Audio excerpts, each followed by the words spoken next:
Hello, my friends, and welcome back. Thank you very much for being with me again today.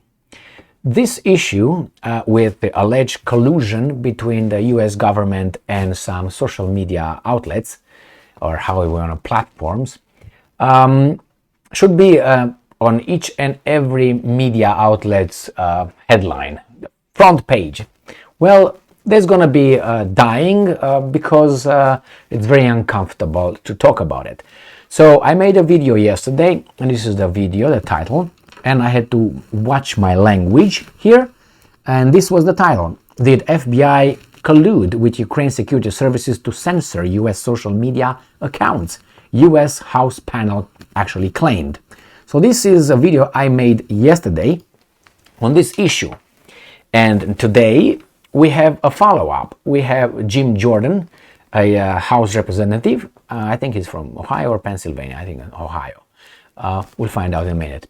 And he came out, and he's going to take the FBI director, Christopher Wray, to task. The problem is Christopher Wray doesn't give a fuck. Why? Jim Jordan cannot do squat to him, but Christopher Wray, believe me, can do a lot of things to Mr. Jim Jordan. So I have a video here, and I'm playing it just to see, in his words, he can express it better than I, in his words, what he claims a court found the US government did. So here is the, let me give you the, this is this, and this is the video. So I'm going to play it. It's about 6 minutes, and we'll go from there. Ready? So this is FBI Director Christopher Wray testifies in front of the House Judiciary Committee. Let's put it maximum volume, and 1, 2, 3, go. Today, July 12, 2023. Chair now recognizes himself for an opening statement. 8 days ago, on July 4th, in the Western District of Louisiana, the court found that the federal government suppressed Americans' First Amendment free speech right. So the court found. That means it was a decision. In his conclusion on page 154, the court said this, the judge said this: plaintiffs are likely to succeed on the merits in establishing that the government has used its power to silence the opposition.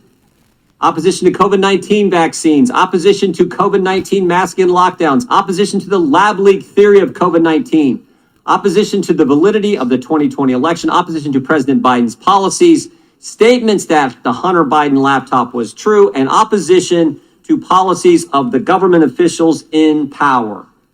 All were suppressed. It is quite telling that each example or category of suppressed speech was conservative in nature. The court further writes, the United States government seems to have assumed a role similar to an Orwellian ministry of truth. Maybe you guys remember, if you got in this kind of conversations, when the COVID-19 occurred and all these masks and mandates, maybe you had some very heated conversations and debates with some of your friends, co-workers, acquaintances, and you were on the quote-unquote wrong side of history here. I told them, time will prove. Be patient. And then you know what's going to happen? They're going to say, I didn't say that. No, I didn't say it. Or they will not even talk to you. Specific to the FBI, the court said this. FBI. The FBI's failure to alert social media companies that the Biden laptop story was real and not Russian disinformation is particularly troubling. The FBI had the laptop in their possession since December 2019 and had warned social media companies repeatedly to look out for, quote, hack and dump operation by the Russians prior to the 2020 election. Even after Facebook specifically asked whether the laptop story was Russian disinformation, the FBI refused to comment. Now, what does that mean? Well, make your own decision, but hey, be careful. Resulting in social media companies' suppression of this story, and as a result, millions of our fellow citizens did not hear the story prior to the November 3rd, 2020 election. Additionally, the FBI was included in industry meetings, bilateral meetings, received and forwarded alleged misinformation to social media companies, and actually misled companies in regard to the laptop story. When the court... I'm not very caught into like, oh my God, it's the laptop. I'm in the process, how it all worked. Because if it worked on the laptop, that means if it worked on the laptop, but according to this judge, it did, then it could work in other instances where they can, intimidate or give some, suggestions. As the FBI misled, that's a nice way of saying they lied. They lied, and as a result, important information was kept from we the people days before the most important election we have, election of President of the United States, election of the Commander-in-Chief. In a survey last fall, 4 out of 5 Americans said they believe there's a two-tiered system of justice in America today. 4 or 5. They said that because there is. They said that because of what they've witnessed. Think about what Americans have seen. National School Board Association, left-wing political group, writes the White House and asks them to treat parents at school board meetings as terrorists. And the Garland Justice Department does just that. They put together a memo, set up a dedicated line of threat communication, a snitch line on parents. As a result, parents get investigated by our FBI, get a threat tag associated with their name, 25 of them, because whistleblowers came and told us were investigated by the Federal Bureau of Investigation. Americans have seen the FBI's Richmond field office put together a memorandum saying pro-life Catholics are extremists. They've seen 20 FBI agents, SWAT team members, show up at the home of Mark Houck and arrest him in front of his wife and 7 children. You can watch the video. Even though he had indicated he'd be happy to turn himself in. What was he arrested for? Him and his 12-year-old son were praying outside an abortion facility. Some guy starts screaming in his son's face, and he did what frankly any dad would do. That's on. You can watch it on YouTube. What's interesting is the National School Board Association apologized for the letter, but the Attorney General refuses to rescind his directive. The FBI did rescind, thank goodness, the Richmond Catholic Memorandum, but they refuse to tell Congress who wrote it and who approved it. You see, that means no accountability. You do something, but then we're not going to say who did it. What do you mean? They're not going to say who wrote it. Why? You should always stand behind what you believe, right? But these are weasels. And Mr. Houck, when he got his day in court, he was acquitted by a jury of his peers. American speech is censored. Parents are called terrorists. Catholics are called radicals. And I haven't even talked about the spying that took place of a presidential campaign or the raiding of a former president's home.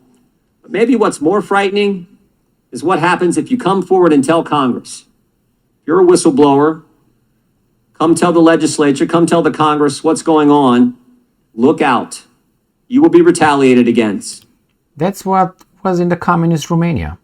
You had freedom of speech, you could speak, but then you're going to be retaliated, talking to by the securitate, and so on. Here you lose your job and other shenanigans, whatever. Ask Garrett O'Boyle, who told Congress about these issues. Took his clearance, they took his pay, they took his kids' clothes.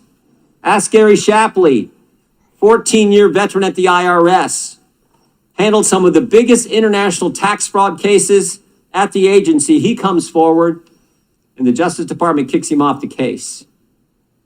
But here's what's truly unbelievable. Let's see. Here's what's amazing.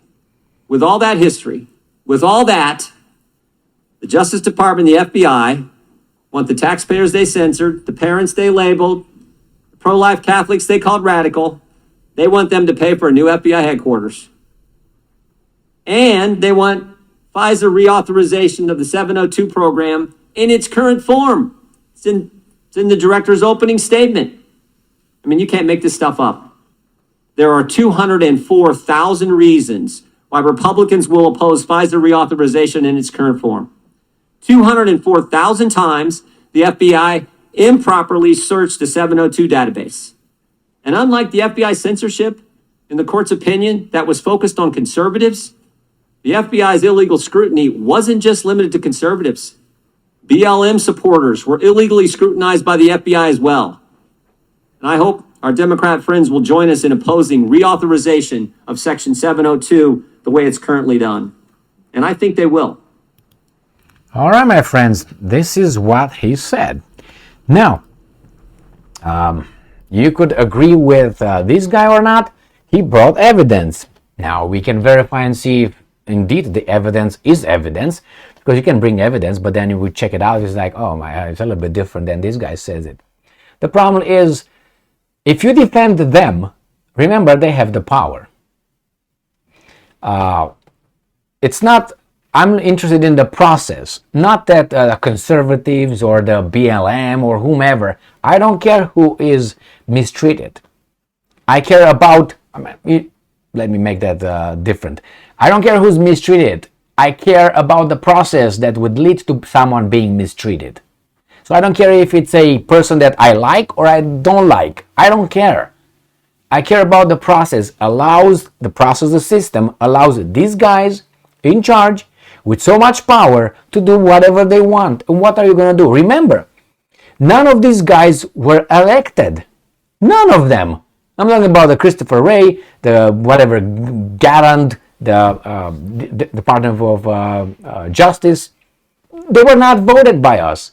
They are employees. They were hired, proposed by someone, and then they went in front of a committee and they said, yes, you're good to go. And they have so much power. How can you get back at them? You can't. Or this guy is going to talk. Now, personally, I don't know if these guys just play ball in front of us and then they stop short of really doing something. But still, the fact that we are allowed to hear this still, and he's allowed to say it the way he does, it's a bonus. We still have this. Still, that's the key word. Still have this. The trend is that we're going to go to the whatever it was to, and I lived through it. And I'm not here a victim or anything, even though by this guy's standards, I'm really a victim. But it's okay. It seems like that helped me to succeed in certain endeavors. So anyway, here you have it. The system.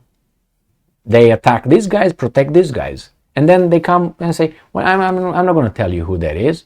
Psst. Well, thank you very much for being with me again today. Hey, by the way, did they find out about that cocaine in the White House yet? Remember, I told you in a video when I covered that about, 4 or 5 days ago, we will not find out. We will not find out. I don't even hear anybody talk about it. And it's what? It's been a week and a half? They found it on Sunday? Not this Sunday. The other Sunday. So it's more than a week. And they still cannot find it. It's like the Nord Stream 1 and 2 pipelines. Sabotage. It's almost a year. And it's so hard to find out. These guys are just thinking they are. As most of them are. Thank you very much for being with me again today. Stay strong, stay smart, look for the truth, and be just.